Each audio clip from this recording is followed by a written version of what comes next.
desidido, masipag, mabait.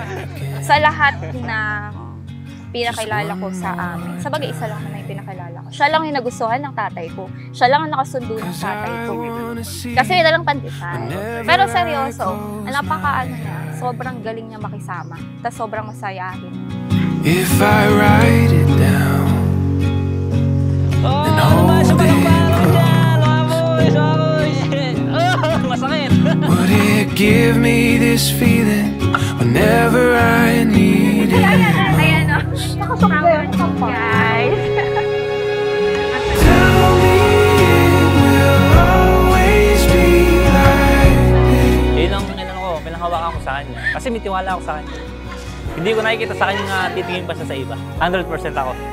Ala lang, parang ramdam ko sa kanya na siya na. Into the morning, chasing the light, sure as the day turns into night. Tell me it will always be like this. Burger! Just like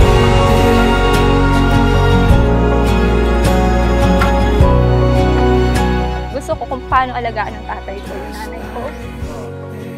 Ganon din yung makuha ko. Ganon din yung makuha ko. Kasi nakikita ko mahal ng tatay ko, yung nanay ko. Parang gusto ko ganon pag nagkaroon ako ng asawa. Gusto ko ganon din. Kasi parang out of this world yung pagmamahal ng tatay ko sa nanay ko. So, masayang-masaya siya para sa akin. Alam niya yun na lagi niya sinasabi sa akin na maging masaya ako sa buhay. Sobra mapagmahal niya sa pamilya. Tas sobrang mahal niya yung pamilya, sobrang pinapahalagahan niya yung pamilya. Lalo yung nanay niya. Ganon ka magmahal sa family mo, tsaka sa nanay mo. Madadala mo yun pagka nagkaroon ka na ng sarili mong pamilya.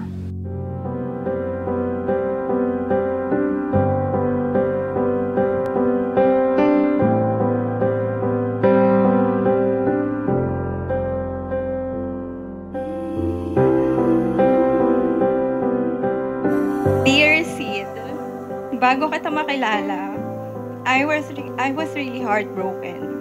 Sabi ko kay Lord,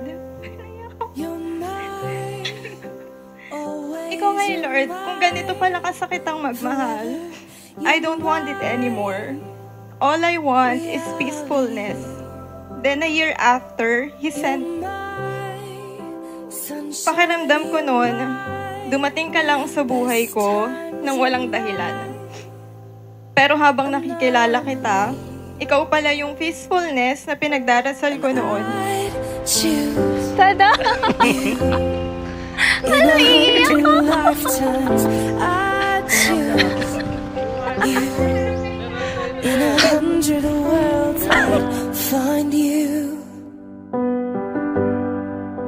At palagi mo rin pakakatandaan na ikaw lang ang aking mamahalin hanggat ako ay nabuhay. At isa ka sa pinakamagandang mangyari sa buhay. At lagi mong tatandaan, ang Diyos ang nakapagitna sa atin. yung pangarap kong lalaki na ini-imagine ko lang noon sa mga Wattpad stories na ginagawa ko. Na-realize ko na totoo nga na magtiwala ka lang kay Lord at ibibigay niya ang desire ng puso mo at higit pa sa ine-expect natin. Kaya yung dating kwentong Dear Sid, totoo na ngayon. Kaharap ko na si Sid. I choose you.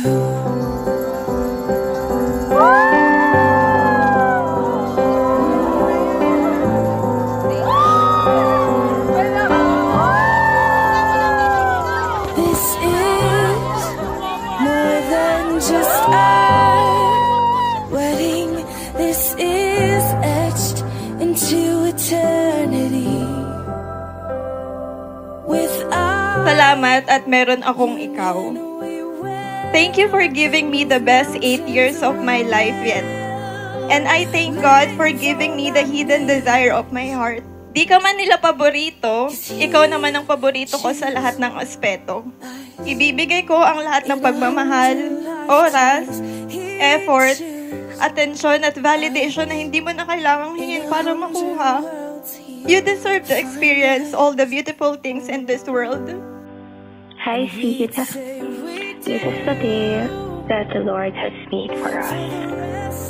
Hinintay natin ito ng 8 years. Pero ito tayo. Ilang minuto na lang, magsisimula na tayo ng panibagong chapter sa buhay natin ng magkasama. Di man natin alam kung anong naghihintay sa atin sa future, pero isa lang ang sigurado ako. Ang araw-araw kong pipiliin, ang mahalin at makasama ka dahil alam ko, God chose us to be together forever and always.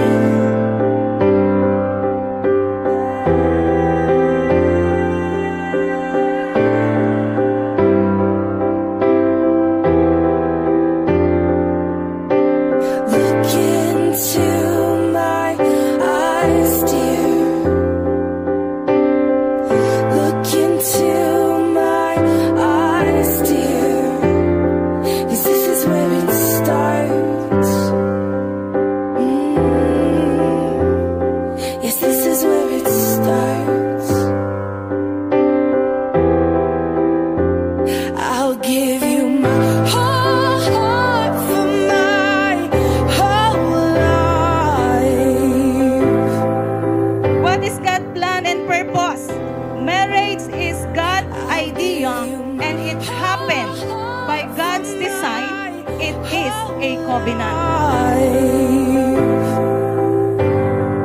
This is where it starts.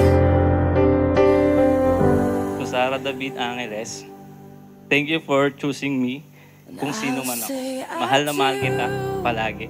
And I already made a promise to God that I will love you even after that, because by then, I will look for you and I will choose you. Pangako ang pag-ibig ko ay sa'yo hanggang sa huling. Mahal kita, John David. My dear brothers and sisters, ladies and gentlemen, I am now presenting to you Mr. and Mrs. Angeles. So you may now kiss the bride. Every breath you take.